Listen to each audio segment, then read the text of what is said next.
You know, at the beginning of Advent, the very first candle we light is the hope candle. And by lighting this candle, we're symbolizing all that we're hoping for. We're hoping for light to enter into the darkness of our story. And when we light this candle, our fuel tank is full. We're so excited and filled with anticipation, waiting for that which has been promised. But today, as we near the conclusion of Advent, we see that this candle is almost burned all the way out. That which was full of wax and anticipation and hope has now burned and melted to a puddle at the bottom of the candle. This tends to happen with hope.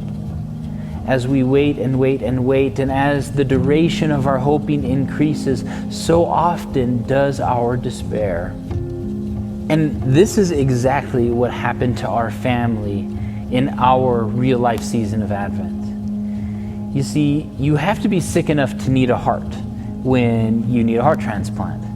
But they don't want to give you a heart too soon because there could be somebody who's more sick that needs one more than you. And so what you have to do is wait for the candidate to get sick enough to need one. And so in our case, what we had to wait for and hope for was for my mom to get more sick. What we had to wait for was for her to get closer to death. And this was wildly complicated.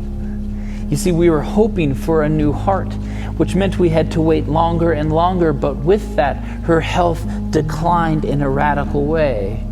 So as we were waiting, we saw her getting more sick. We saw her getting more frail. As that which we were hoping for got closer, so did the despair that our family was holding. And you know, when we were told she needed a new heart, we were so filled with hope. But as the many months passed and we saw her getting more and more sick, the fuel tank became more and more dry. It was fair to ask, where is the hope from a month ago? Where is the hope from 2 months ago?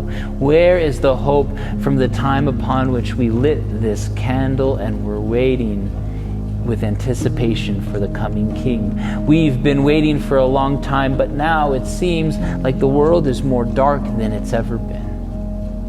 But you see, my friends, the thing about hope is that it's dynamic.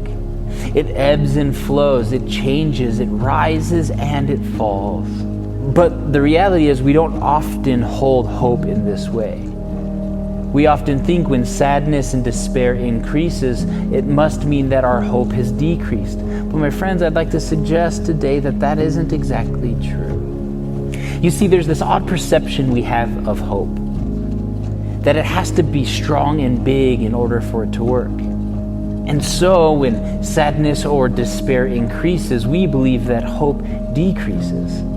And so in an attempt to keep our hope strong, in order to keep our hope high, we tend to suppress our sadness. But you see, my friends, what we see in the Advent narrative is that in the exact moment when hope has almost run all the way out, when the candle has burned to its last little bit of wax, this is the exact moment when hope breaks through.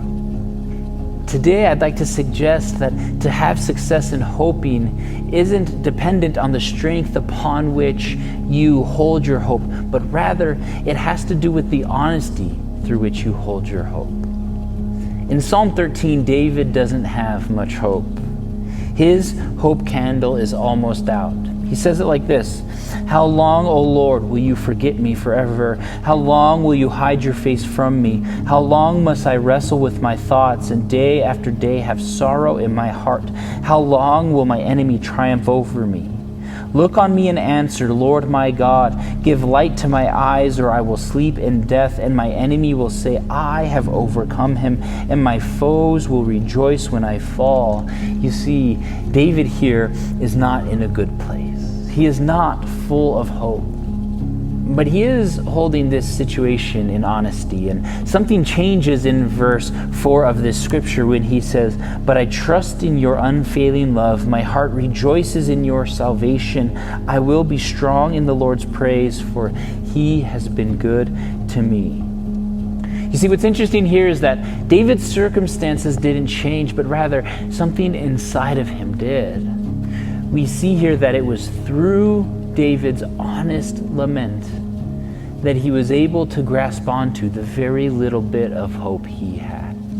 So the question for us today is, what do we do when hope is almost out? What do we do when the candle has almost burned its entirety away?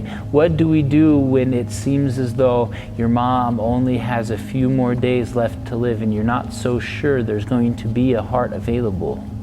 Well, as David shows us, we become honest with our pain.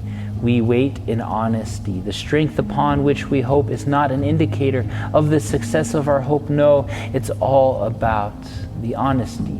We hold our hope, we hold our despair in radical honesty. This is what Advent is inviting us into. And as we recognize the darkness for what it truly is, it's in these moments that the light actually has a place to shine and hope has something to grasp onto.